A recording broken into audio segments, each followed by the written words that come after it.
CIET NCERT द्वारा प्रस्तुत है। कक्षा 7 की सामाजिक विज्ञान पाठ्यक्रम के अंतर्गत ध्वनि पाठ्यपुस्तक हमारे अतीत भाग 2। आइए अब सुनते हैं अध्याय 8।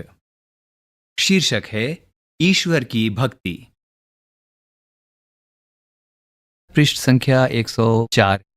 अध्याय 8, ईश्वर से अनुराग। आपने लोगों को पूजा पाठ करते अथवा भजन कीर्तन या कव्वाली गाते या चुपचाप ईश्वर के नाम का जाप करते हुए देखा होगा। आपने यह भी गौर किया होगा कि उनमें से कुछ तो इतने भाव विभोर हो जाते हैं कि उनकी आंखों में आंसू भर आते हैं।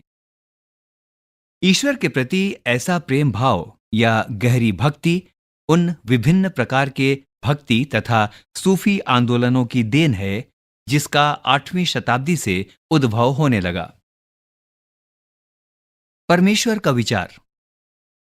बड़े बड़े राज्यों के उदय होने से पहले भिन्न भिन्न समूहों के लोग अपने अपने देवी देवताओं की पूजा किया करते थे। जब लोग नगरों के विकास और व्यापार तथा साम्राज्यों के माध्यम से एक साथ आते गए, तब नए नए विचार विकसित होने लगे। एक बात व्यापक रूप से स्वीकार की जाने लगी कि सभी जीवधारी अच्छे तथा बुरे कर्म करते हुए जीवन मरण और पुनर्जीवन के अनंत चक्रों में से गुजरते हैं। इसी प्रकार यह विचार भी गहरे बैठ गया था कि सभी व्यक्ति जन्म के समय भी एक बराबर नहीं होते हैं, और यह मान्यता कि सामाजिक विशेषाधिकार किसी उच्च परिवार अथवा ऊंची जाति में पैदा होने के कारण मिलते हैं, कई पांडित्यपूर्ण ग्रंथों का विषय था।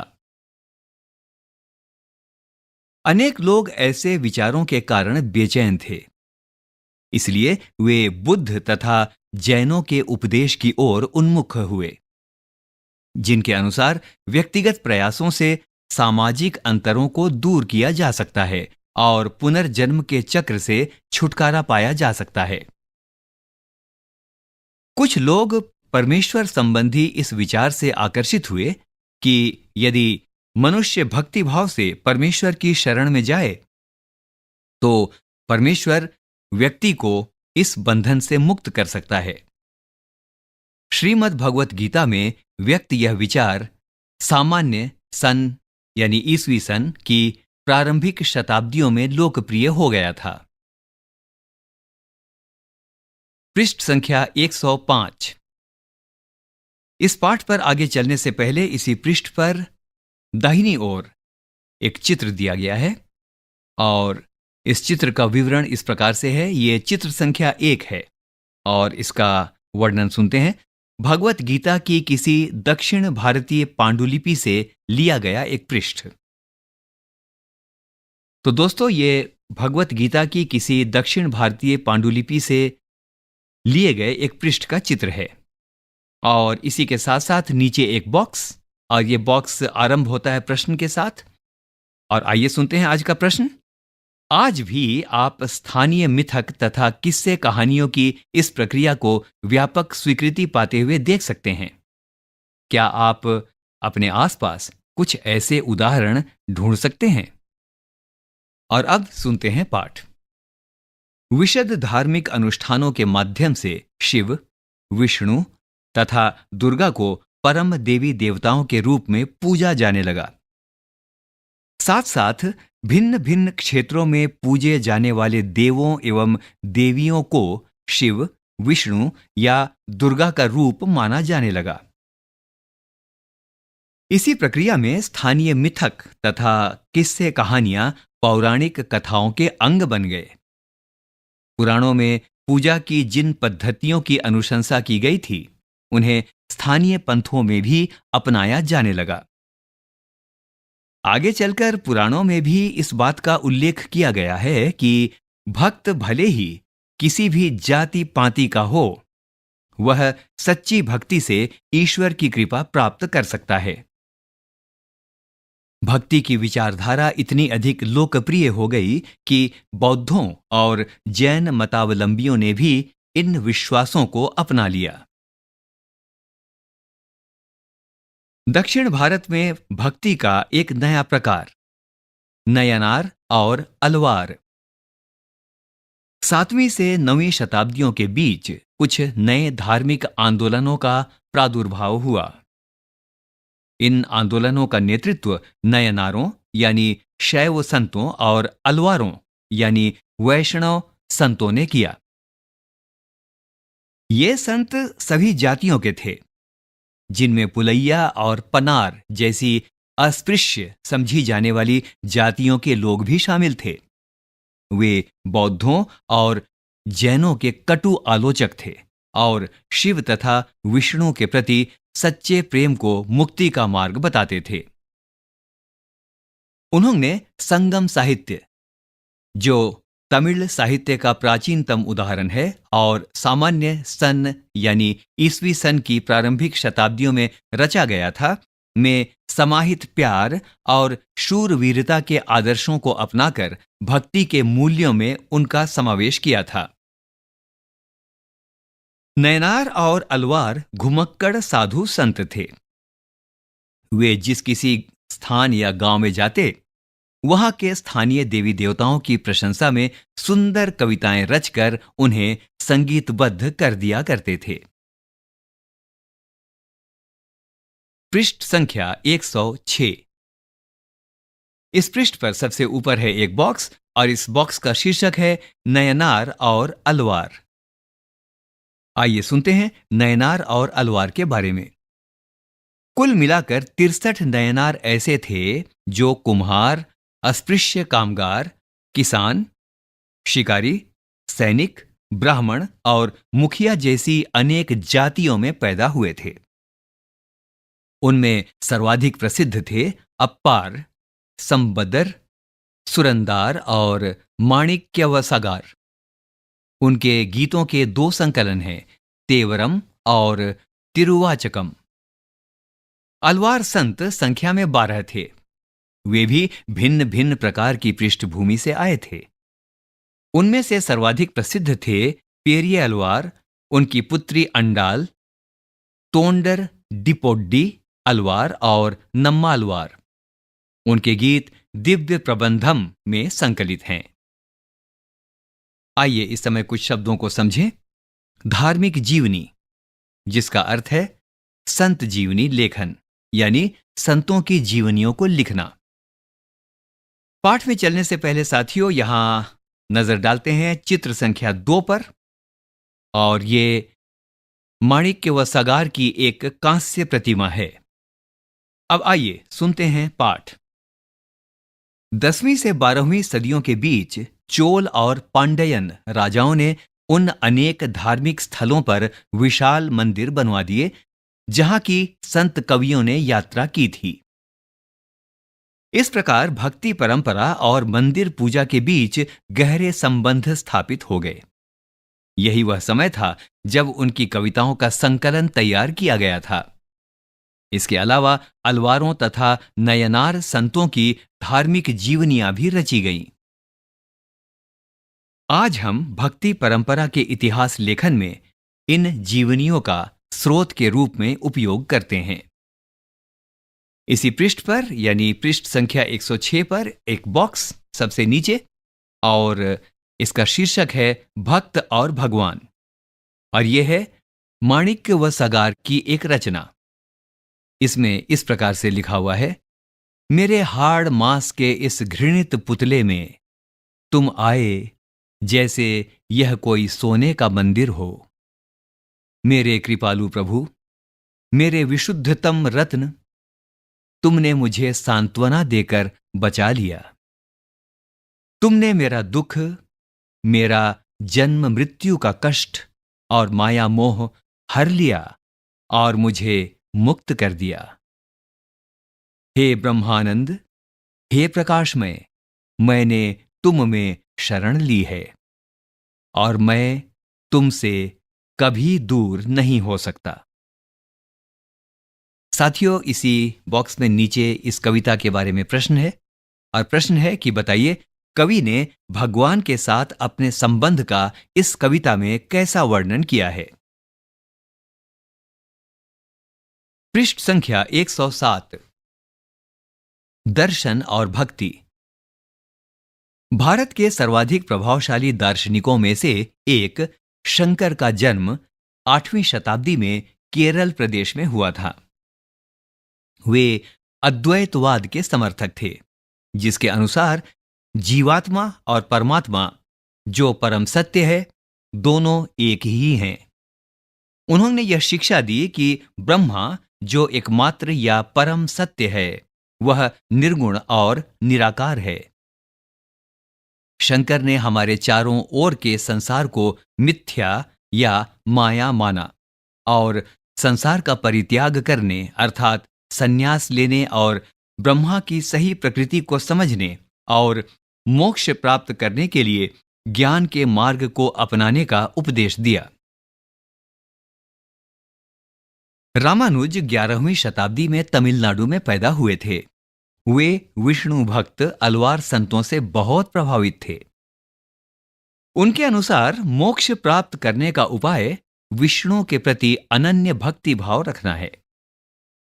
भगवान विष्णु की कृपा दृष्टि से भक्त उनके साथ एकाकार होने का परमानंद प्राप्त कर सकता है।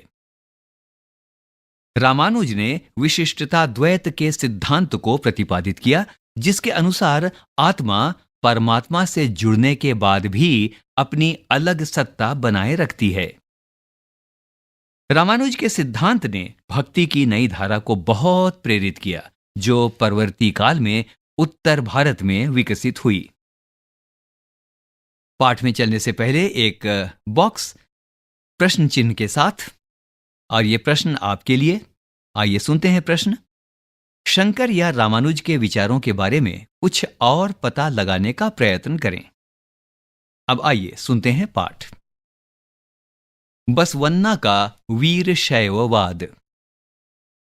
साथियों, हमने पहले पढ़ा कि तमिल भक्ति आंदोलन और मंदिर पूजा के बीच क्या संबंध थे। इसके परिणाम स्वरूप जो प्रतिक्रिया हुई वह बसवन्ना और अल्लम्मा प्रभु और अक्क महादेवी जैसे उसके साथियों द्वारा प्रारंभ किए गए वीर शैव आंदोलन में स्पष्टतः दिखाई देती है। यह आंदोलन 12वीं शताब्दी के मध्य में कर्नाटक में प्रारंभ हुआ था। वीर शैवों ने सभी व्यक्तियों की समानता के पक्ष में और जाति तथा नारी के प्रति व्यवहार के बारे में ब्राह्मणवादी विचारधारा के विरुद्ध अपने प्रबल तर्क प्रस्तुत किए। इसके अलावा वे सभी प्रकार के कर्म कांडों और मूर्ति पूजा के विरोधी थे। पृष्ठ संख्या 108। तो साथियों, सबसे पहले नजर डालते हैं एक बॉक्स पर, और इस बॉक्स का शीर्षक है वीर शैवों के वचन। आइए सुनते हैं। नीचे कुछ वचन या कथन दिए गए हैं जो बसवन्ना के बताए जाते हैं। आइए सुने। धनवान लोग शिव के लिए मंदिर बनाते हैं। मैं एक गरीब आदमी क्या करूंगा? मेरी टांगें खंभे हैं, शरीर तीर्थ मंदिर है, सिर उसकी छतरी है, सोने की बनी हुई। जरा सुनो, नदी संगम के प्रभु, खड़ी हुई चीजें कभी गिर जाएंगी, लेकिन चलने वाली सदा चलती रहेंगी। एक प्रश्न आपके लिए। बसवन्ना ईश्वर को कौन सा मंदिर अर्पित कर रहा है? बताइए। पाठ में चलने से पहले कुछ और जानकारी आपके लिए जो इसी पृष्ठ में बाईं ओर है। महाराष्ट्र के ज्ञानेश्वर नामदेव, एकनाथ और तुकाराम जैसे वैष्णव संत कवि भगवान विट्ठल के उपासक थे। भगवान विट्ठल की आराधना ने बारकारी संप्रदाय को जन्म दिया, जो पंढरपुर की वार्षिक तीर्थ यात्रा पर जोर देता है। विट्ठल संप्रदाय का भक्ति के शक्तिशाली उपादान के रूप में उदय हुआ तथा लोगों में काफी लोकप्रिय हुआ। अब आइए सुनते हैं पाठ। महाराष्ट्र के संत 13वीं से 17वीं शताब्दी तक महाराष्ट्र में अनेकानेक कवि संत हुए, जिनके सरल मराठी भाषा में लिखे गए गीत आज भी जन मन को प्रेरित करते हैं। उन संतों में सबसे महत्वपूर्ण थे ज्ञानेश्वर, नामदेव, एकनाथ और तुकाराम तथा सखुबाई जैसी स्त्रियां तथा चोखा मेड़ा का परिवार, जो अस्पृश्य समझी जाने वाली महार जाति का था। भक्ति की यह क्षेत्रीय परंपरा पंढरपुर में विट्ठल यानी विष्णु का एक रूप पर और जन मन के हृदय में विराजमान व्यक्तिगत देव यानी ईश्वर संबंधी विचारों पर केंद्रित थी। इन संत कवियों ने सभी प्रकार के कर्मकांडों, पवित्रता के ढोंगों और जन्म पर आधारित सामाजिक अंतरों का विरोध किया।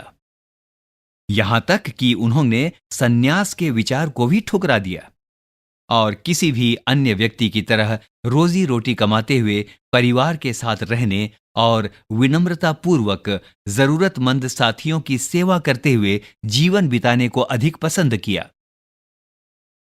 उन्होंने इस बात पर बल दिया कि असली भक्ति दूसरों के दुखों को बांट लेना है। पृष्ठ संख्या 109। इससे एक नए मानवतावादी विचार का उद्भव हुआ, जैसा कि सुप्रसिद्ध गुजराती संत नरसिंह मेहता ने कहा था, वैष्णव जन तो तैने कहिए, पीर पराई जाने रे। और साथियों, अब हमारे सामने फिर एक बॉक्स का शीर्षक है सामाजिक व्यवस्था पर प्रश्न चिन्ह। आइए सुनते हैं, ये संत तुकाराम का एक अभंग यानी मराठी भक्ति गीत है। आइए सुनते हैं।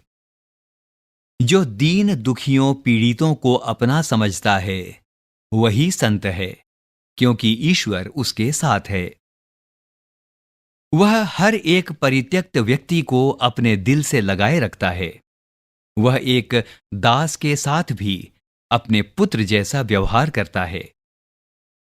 तुकाराम का कहना है, मैं यह कहते कहते कभी नहीं थकूंगा कि ऐसा व्यक्ति स्वयं ईश्वर है। यहां चोखा मेला के पुत्र द्वारा रचित एक अभंग दिया जा रहा है। आइए सुनते हैं। तुमने हमें नीची जाति का बनाया, मेरे महाप्रभु तुम स्वयं यह स्थिति स्वीकार करके तो देखो कि हमें जीवन भर जूठन खानी पड़ती है।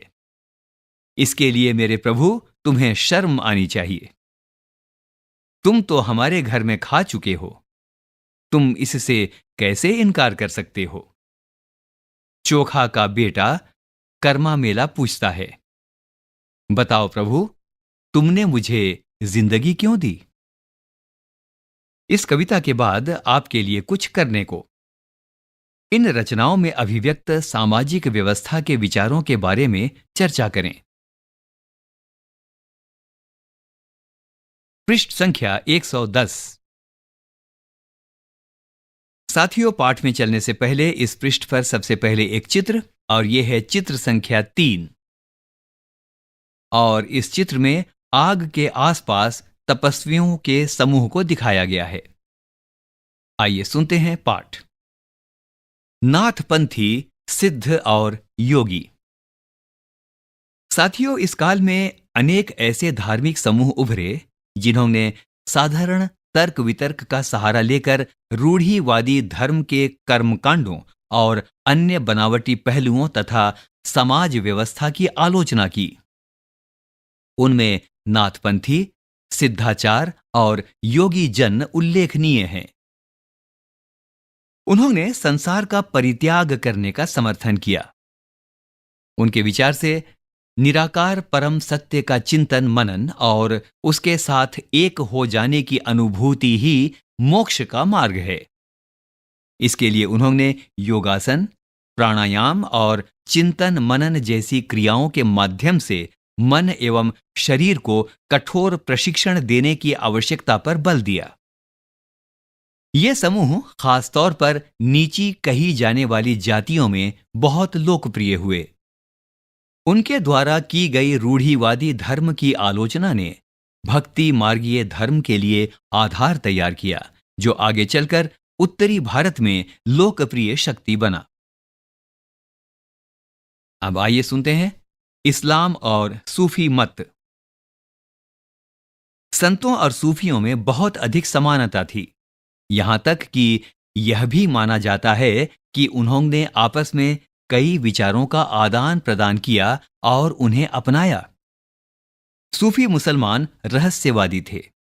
वे धर्म के बाहरी आडंबरों को अस्वीकार करते हुए ईश्वर के प्रति प्रेम और भक्ति तथा सभी मनुष्यों के प्रति दया भाव रखने पर बल देते थे। इस्लाम ने एकेश्वरवाद यानी एक अल्लाह के प्रति पूर्ण समर्पण का दृढ़ता से प्रचार किया। 8वीं और 9वीं शताब्दी में धार्मिक विद्वानों ने पवित्र कानून यानी शरिया और इस्लामिक धर्मशास्त्र के विभिन्न पहलुओं को विकसित किया। इस्लाम धीरे धीरे और जटिल होता गया, जबकि सूफियों ने एक अलग रास्ता दिखाया जिसने ईश्वर के प्रति व्यक्तिगत समर्पण पर बल दिया। सूफी लोगों ने मुस्लिम धार्मिक विद्वानों द्वारा निर्धारित विशद कर्मकांड और आचार संहिता को बहुत कुछ अस्वीकार कर दिया। वे ईश्वर के साथ ठीक उसी प्रकार जुड़े रहना चाहते थे जिस प्रकार एक प्रेमी दुनिया की परवाह किए बिना अपनी प्रियतमा के साथ जुड़े रहना चाहता है। पृष्ठ संख्या 111। संत कवियों की तरह सूफी लोग भी अपनी भावनाओं को व्यक्त करने के लिए काव्य रचना किया करते थे। गद्य में एक विस्तृत साहित्य तथा कई किस्से कहानियां इन सूफी संतों के इर्द गिर्द विकसित हुई। मध्य एशिया के महान सूफी संतों में गज्जाली, रूमी और सादी के नाम उल्लेखनीय हैं। नाथपंथियों, सिद्धों और योगियों की तरह सूफी भी यही मानते थे कि दुनिया के प्रति अलग नजरिया अपनाने के लिए दिल को सिखाया पढ़ाया जा सकता है। उन्होंने किसी औलिया या पीर की देखरेख में जिक्र यानी नाम का जाप, चिंतन, समा यानी गाना, रक्स यानी नृत्य, नीति चर्चा, सांस पर नियंत्रण आदि के जरिए प्रशिक्षण की विस्तृत रीतियों का विकास किया। इस प्रकार आध्यात्मिक सूफी उस्तादों की पीढ़ियों और सिलसिलाओं का प्रादुर्भाव हुआ। इनमें से हर एक सिलसिला निर्देशों व धार्मिक क्रियाओं का थोड़ा बहुत अलग तरीका अपनाती थी। यहां एक चित्र है, चित्र संख्या 4। इसका शीर्षक है आनंदित सूफी। अब आपके लिए सुनने के लिए कुछ और। कश्मीर में 15वीं एवं 16वीं शताब्दी में सूफीवाद के ऋषि पंथ का उदय हुआ। इस पंथ की स्थापना शेख नुरुद्दीन वली, जिन्हें नंद ऋषि के नाम से भी जाना जाता है, ने की और जिसने कश्मीर के लोगों के जीवन पर गहरा प्रभाव डाला है। ऋषि संतों को समर्पित कई स्मारक कश्मीर के कई भागों में पाए जाते हैं। पृष्ठ संख्या 112। पाठ में चलने से पहले एक चित्र, यह है चित्र संख्या 5। इसका वर्णन इस प्रकार से है। कुरान की पांडुलिपि से लिया गया एक पृष्ठ, दक्कन परवर्ती 15वीं शताब्दी का। और आइए इस समय आपका परिचय कराते हैं एक शब्द से, और शब्द है खानकाह, जिसका अर्थ है सूफी संस्था जहां सूफी संत अक्सर रहते भी हैं। और आइए अब सुनते हैं पाठ। 11वीं शताब्दी से अनेक सूफी जन मध्य एशिया से आकर हिंदुस्तान में बसने लगे थे। दिल्ली सल्तनत, जिसका वर्णन अध्याय 3 में किया गया है, उसकी स्थापना के साथ यह प्रक्रिया उस समय और भी मजबूत हो गई जब उपमहाद्वीप में सर्वत्र बड़े बड़े अनेक सूफी केंद्र विकसित हो गए। चिश्ती सिलसिला इन सभी सिलसिलों में सबसे अधिक प्रभावशाली था। इसमें औलियाओं की एक लंबी परंपरा थी, जैसे अजमेर के ख्वाजा मुइनुद्दीन चिश्ती, दिल्ली के कुतुबुद्दीन बख्तियार काकी, पंजाब के बाबा फरीद, दिल्ली के ख्वाजा निजामुद्दीन औलिया और गुलबर्ग के बंदानवाज गिसुदराज। सूफी संत अपने खानकाहों में विशेष बैठकों का आयोजन करते थे, जहां सभी प्रकार के भक्तगण, जिनमें शाही घरानों के लोग तथा अभिजात और आम लोग भी शामिल होते थे, इन खानकाहों में आते थे। वे आध्यात्मिक विषयों पर चर्चा करते थे, अपनी दुनियादारी की समस्याओं को सुलझाने के लिए संतों से आशीर्वाद मांगते थे, अथवा संगीत तथा नृत्य के जलसों में ही शामिल होकर चले जाते थे। अक्सर लोग यह समझते थे कि सूफी औलियाओं के पास चमत्कारिक शक्तियां होती हैं, जिनसे आम लोगों को बीमारियों और तकलीफों से छुटकारा मिल सकता है। सूफी संत की दरगाह एक तीर्थ स्थल बन जाता था, जहां सभी ईमान धर्म के लोग हजारों की संख्या में इकट्ठे होते थे। इसी पृष्ठ 112 पर सबसे नीचे एक चित्र, और इस चित्र का वर्णन इस प्रकार से है: सभी पृष्ठभूमियों के भक्त सूफी दरगाहों पर आते हैं। पृष्ठ संख्या 113। साथियों, इस पृष्ठ पर सबसे पहले एक बॉक्स, और बॉक्स का शीर्षक है मालिक यानी प्रभु की खोज। आइए सुनते हैं इस बॉक्स में क्या बताया गया है। आइए सुने। जलालुद्दीन रूमी 13वीं सदी का एक महान सूफी शायर था। वह ईरान का रहने वाला था और उसने फारसी में काव्य रचना की। उसकी कृति का एक उद्धरण प्रस्तुत है। आइए उद्धरण सुनते हैं। वह ईसाइयों की सूली पर नहीं था। मैं हिंदू मंदिरों में गया, वहां भी उसका कोई नामो निशान नहीं था। न तो वह ऊंचाइयों में मिला, न ही खाइयों में। मैं मक्का के काबा भी गया, वह वहां भी नहीं था। मैंने उसके बारे में दार्शनिक एविसेन्ना से पूछा, वह एविसेन्ना दार्शनिक की पहुंच से परे था। मैंने फिर अपने दिल में झांका, यही उसकी जगह थी। वहीं यानी अपने दिल में मैंने उसे पाया, वह और कहीं नहीं था। पाठ में चलने से पहले मित्रों, आइए इस समय डालते हैं एक नजर चित्र संख्या 7 पर। और यह चित्र है चैतन्य देव, 16वीं शताब्दी के बंगाल के एक प्रसिद्ध भक्ति संत। इन्होंने कृष्ण राधा के प्रति निष्काम भक्ति भाव का उपदेश दिया। इस चित्र में आप उनके अनुयायियों के एक समूह को आनंद में नाचते गाते हुए देख सकते हैं। अब आइए सुनते हैं पाठ। 13वीं सदी के बाद उत्तरी भारत में भक्ति आंदोलन की एक नई लहर आई। यह एक ऐसा युग था जब इस्लाम, ब्राह्मणवादी हिंदू धर्म, सूफी मत, भक्ति की विभिन्न धाराओं ने और नाथपंथियों, सिद्धों तथा योगियों ने परस्पर एक दूसरे को प्रभावित किया। हमने देखा कि नए नगरों, जिनका उल्लेख आपको अध्याय 6 में मिलेगा, और राज्यों, जिनका उल्लेख हमें अध्याय 2, 3 और 4 में मिलेगा, इनका उद्भव हो रहा था। और लोग अपने लिए नए नए व्यवसाय और नई नई भूमिकाएं खोज रहे थे। ऐसे लोग विशेष रूप से शिल्पी, कृषक, व्यापारी और मजदूर इन नए संतों के विचारों को सुनने के लिए इकट्ठे हो जाते थे और फिर वे उनका प्रचार करते थे। उनमें से कबीर और बाबा गुरु नानक जैसे कुछ संतों ने सभी आडंबरपूर्ण रूढ़िवादी धर्मों को अस्वीकार कर दिया। तुलसीदास और सूरदास जैसे कुछ अन्य संतों ने उस समय विद्यमान विश्वासों तथा पद्धतियों को स्वीकार करते हुए उन्हें सबकी पहुंच में लाने का प्रयत्न किया। तुलसीदास ने ईश्वर को राम के रूप में धारण किया।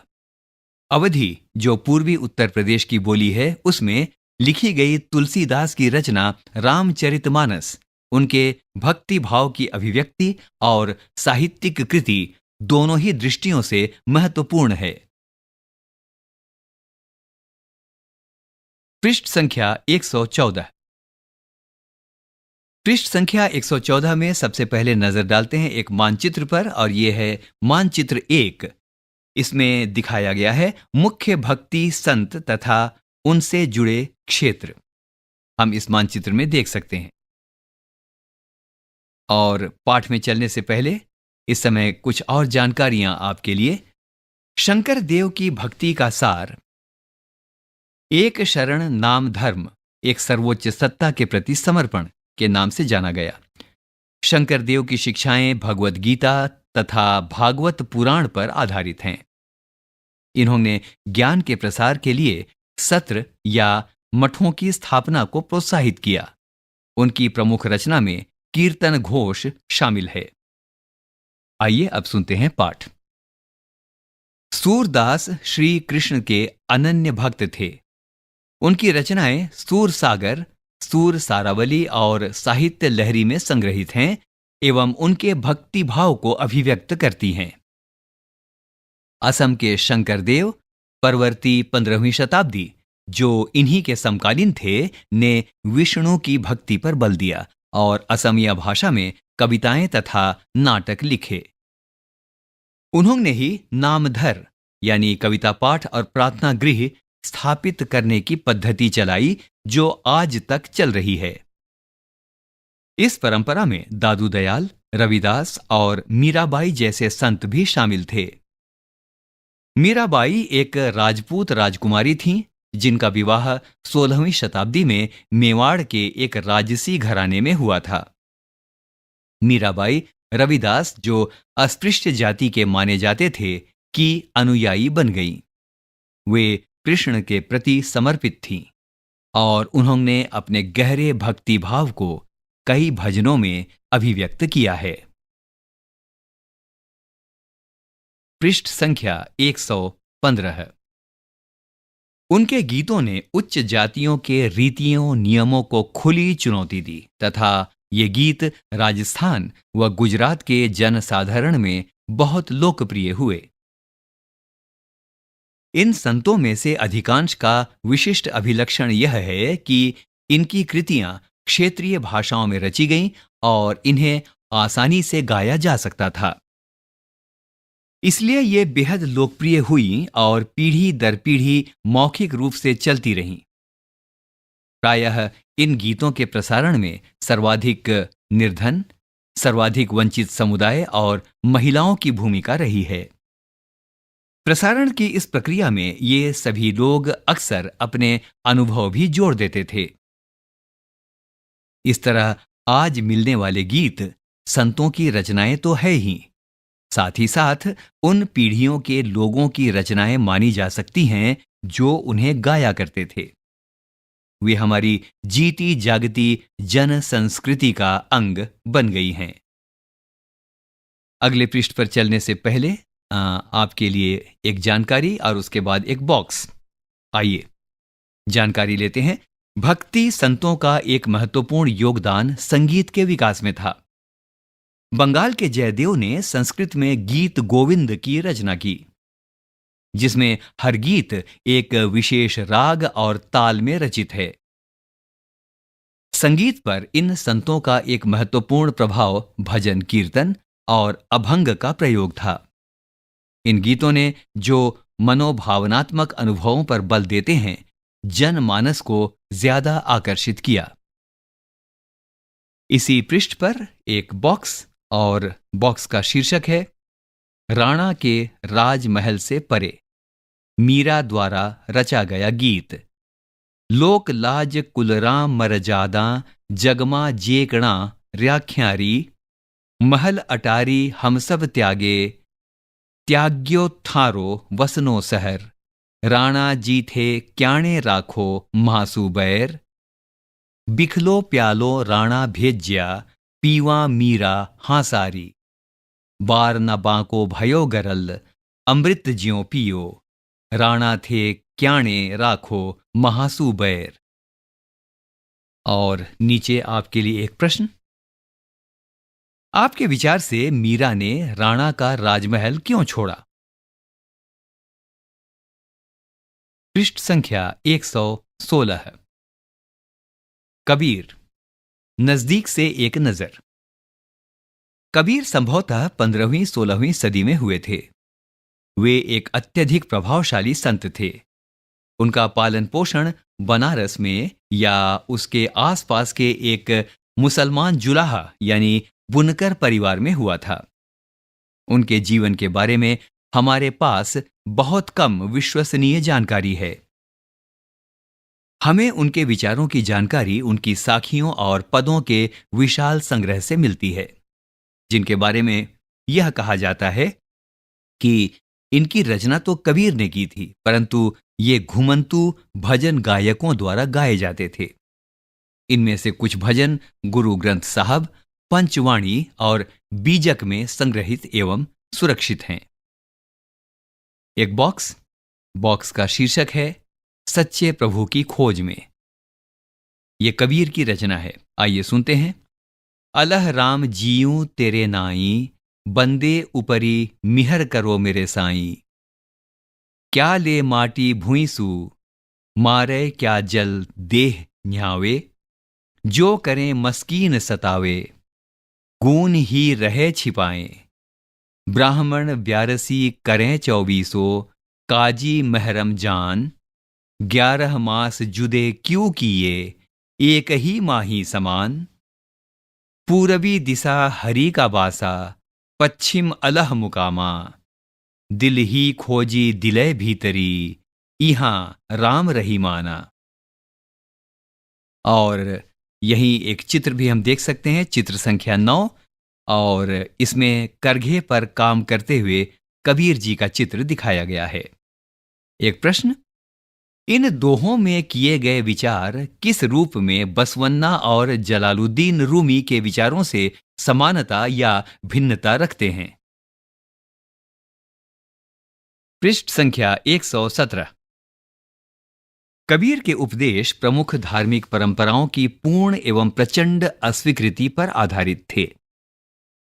उनके उपदेशों में ब्राह्मणवादी हिंदू धर्म और इस्लाम दोनों की बाह्य आडंबरपूर्ण पूजा के सभी रूपों का मजाक उड़ाया गया है।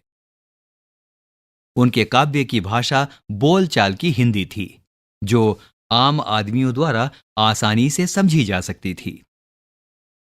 उन्होंने कभी कभी रहस्यमयी भाषा का भी प्रयोग किया, जिसे समझना कठिन होता है। कबीर निराकार परमेश्वर में विश्वास रखते थे। उन्होंने यह उपदेश दिया कि भक्ति के माध्यम से ही मोक्ष यानी मुक्ति प्राप्त हो सकती है। हिंदू तथा मुसलमान दोनों लोग उनके अनुयायी हो गए। पाठ में चलने से पहले आइए डालते हैं एक नजर चित्र संख्या 10 पर। और चित्र संख्या 10 में दिखाया गया है धार्मिक महानुभावों से चर्चा करते बाबा गुरु नानक। ये उस समय का चित्र बनाया गया है जब वे युवक थे। बाबा गुरु नानक, नजदीक से एक नजर। कबीर की अपेक्षा बाबा गुरु नानक, जिनका काल 1469 से 1539 तक रहा, के बारे में हम कहीं अधिक जानते हैं।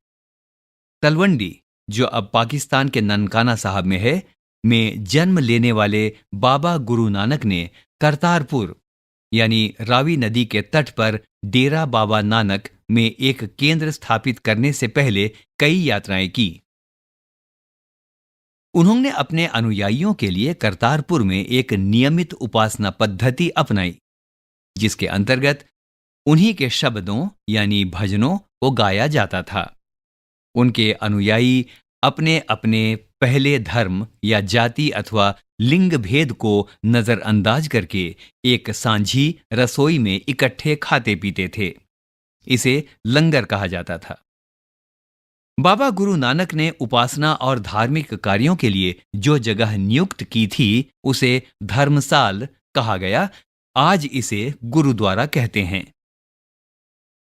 1539 में अपनी मृत्यु के पूर्व बाबा गुरु नानक ने एक अनुयायी को अपना उत्तराधिकारी चुना। इनका नाम लहणा था, लेकिन ये गुरु अंगद के नाम से जाने गए। गुरु अंगद नाम का महत्व यह था कि गुरु अंगद बाबा गुरु नानक के ही अंग माने गए। गुरु अंगद ने बाबा गुरु नानक की रचनाओं का संग्रह किया और उस संग्रह में अपनी कृतियां भी जोड़ दी। पृष्ठ संख्या 118। आइए सबसे पहले देखते हैं एक चित्र संख्या 11, और यह गुरु ग्रंथ साहब की एक आरंभिक पांडुलिपि का चित्र है। सुनते हैं पाठ। संग्रह एक नई लिपि गुरुमुखी में लिखा गया था। गुरु अंगद के 3 उत्तराधिकारियों ने अपनी रचनाएं नानक के नाम से लिखीं। इन सभी का संग्रह गुरु अर्जन ने 1604 ईस्वी में किया। इस संग्रह में शेख फरीद, संत कबीर, भगत नामदेव और गुरु तेग बहादुर जैसे सूफियों, संतों और गुरुओं की वाणी जोड़ी गई। 1706 ईस्वी में इस बृहत् संग्रह को गुरु तेग बहादुर के पुत्र व उत्तराधिकारी गुरु गोविंद सिंह ने प्रमाणित किया। आज इस संग्रह को सिखों के पवित्र ग्रंथ गुरु ग्रंथ साहब के नाम से जाना जाता है। 16वीं शताब्दी में बाबा गुरु नानक के उत्तराधिकारियों के नेतृत्व में उनके अनुयायियों की संख्या का विस्तार हुआ। ये अनुयायी कई जातियों के थे, परंतु इनमें व्यापारी, कृषक और शिल्पकार ज्यादा थे। इसकी वजह यह हो सकती है कि बाबा गुरु नानक इस बात पर बल दिया करते थे कि उनके अनुयायी गृहस्थ हों और उपयोगी व उत्पादक पेशों से जुड़े हों। अनुयायियों से यह आशा भी की जाती थी कि वे नए समुदाय के सामान्य कोष में योगदान देंगे। 17वीं शताब्दी के प्रारंभ से ही केंद्रीय गुरुद्वारा हरमंदर साहब यानी स्वर्ण मंदिर के आसपास रामदासपुर शहर यानी अमृतसर विकसित होने लगा था। प्रशासन में यह वस्तुतः स्वायत्त था। आधुनिक इतिहासकार इस युग के सिख समुदाय को राज्य के अंतर्गत राज्य मानते हैं। मुगल सम्राट जहांगीर इस समुदाय को एक संभावित खतरा मानता था। उसने 1606 में गुरु अर्जन को मृत्यु दंड देने का आदेश दिया। 17वीं शताब्दी में सिख आंदोलन का राजनीतिकरण शुरू हो गया, जिसका दूरगामी परिणाम यह हुआ कि 1699 में गुरु गोविंद सिंह ने खालसा की संस्था का निर्माण किया। खालसा पंथ के नाम से जाना जाने वाला सिख समुदाय अब एक राजनैतिक सत्ता बन गया। 16वीं और 17वीं शताब्दियों की बदलती हुई ऐतिहासिक परिस्थितियों ने सिख आंदोलन के विकास को प्रभावित किया। शुरू से ही बाबा गुरु नानक के विचारों का सिख आंदोलन पर गहरा प्रभाव पड़ा। उन्होंने एक ईश्वर की उपासना के महत्व पर जोर दिया। उन्होंने आग्रह किया कि जाति, धर्म अथवा लिंग भेद मुक्ति प्राप्ति के लिए कोई मायने नहीं रखते हैं। पृष्ठ संख्या 119। उनके लिए मुक्ति किसी निष्क्रिय आनंद की स्थिति नहीं थी, बल्कि सक्रिय जीवन व्यतीत करने के साथ साथ सामाजिक प्रतिबद्धता की निरंतर कोशिशों में ही निहित थी। अपने उपदेश के सार को व्यक्त करने के लिए उन्होंने 3 शब्दों का प्रयोग किया: नाम, दान और स्नान यानी स्नान। नाम से उनका तात्पर्य सही उपासना से था। दान से तात्पर्य था दूसरों का भला करना, और स्नान का तात्पर्य था आचार विचार की पवित्रता। आज उनके उपदेशों को नाम जपना, कीर्त करना और वंड चकना के रूप में याद किया जाता है।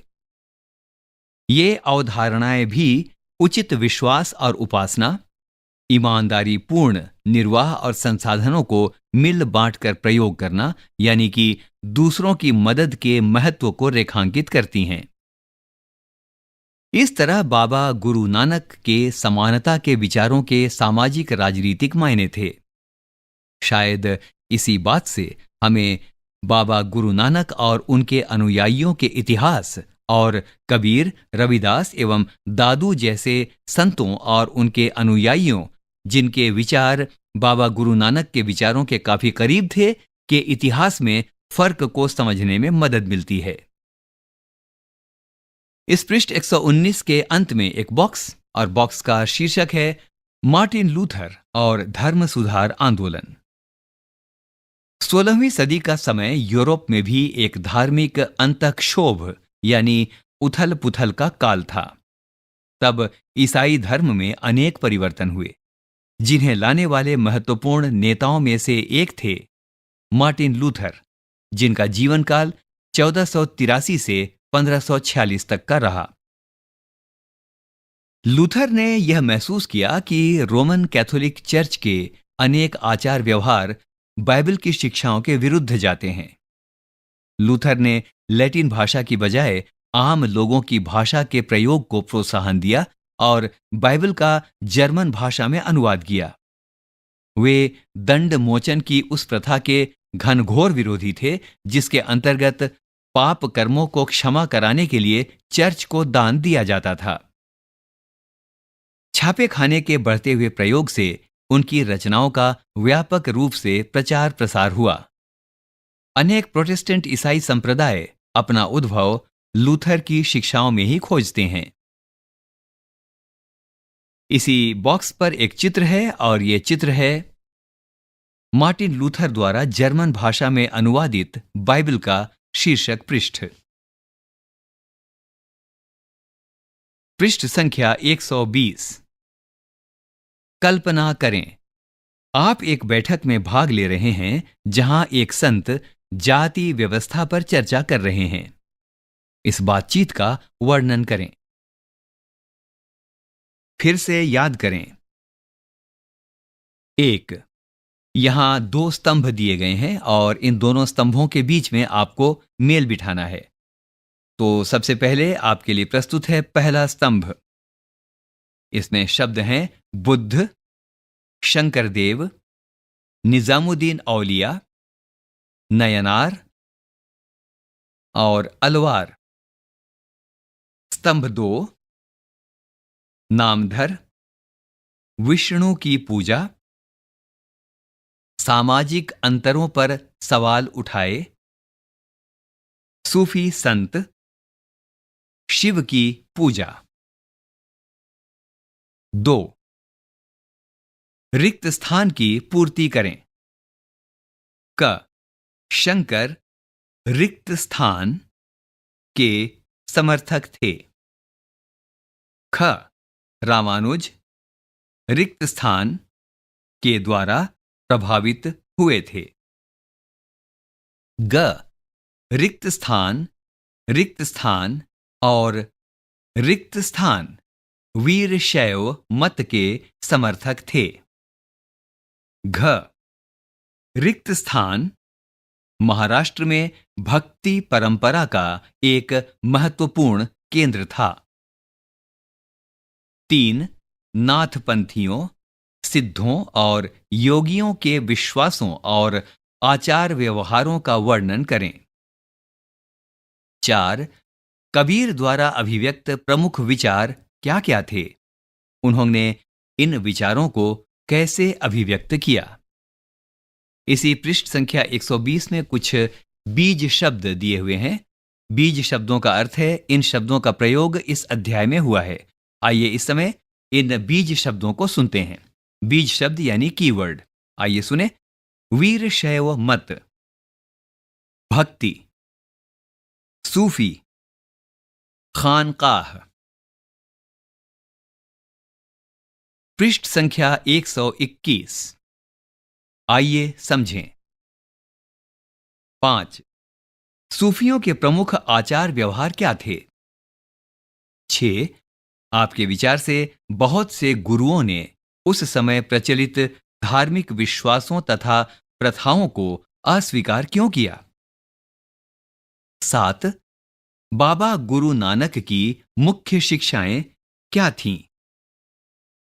आइए विचार करें। 8. जाति के प्रति वीर शैवों अथवा महाराष्ट्र के संतों का दृष्टिकोण कैसा था? चर्चा करें। 9. आपके विचार से जनसाधारण ने मीरा की याद को क्यों सुरक्षित रखा? आइए करके देखें। 10. पता लगाएं कि क्या आपके आसपास भक्ति परंपरा के संतों से जुड़ी हुई कोई दरगाह, गुरुद्वारा या मंदिर है। इनमें से किसी एक को देखने जाइए और बताइए कि वहां आपने क्या देखा और क्या सुना। 11. इस अध्याय में अनेक संत कवियों की रचनाओं के उद्धरण दिए गए हैं। उनकी कृतियों के बारे में और अधिक जानकारी प्राप्त करें और उनकी उन कविताओं को नोट करें जो यहां नहीं दी गई हैं। पता लगाएं कि क्या ये गाई जाती हैं। यदि हां, तो कैसे गाई जाती हैं और कवियों ने इनमें किन विषयों पर लिखा था। 12. इस अध्याय में अनेक संत कवियों के नामों का उल्लेख किया गया है, परंतु कुछ की रचनाओं को इस अध्याय में शामिल नहीं किया गया है। उस भाषा के बारे में कुछ और जानकारी प्राप्त करें जिसमें ऐसे कवियों ने अपनी कृतियों की रचना की। क्या उनकी रचनाएं गाई जाती थीं? उनकी रचनाओं का विषय क्या था? यहां अध्याय 8 समाप्त होता है।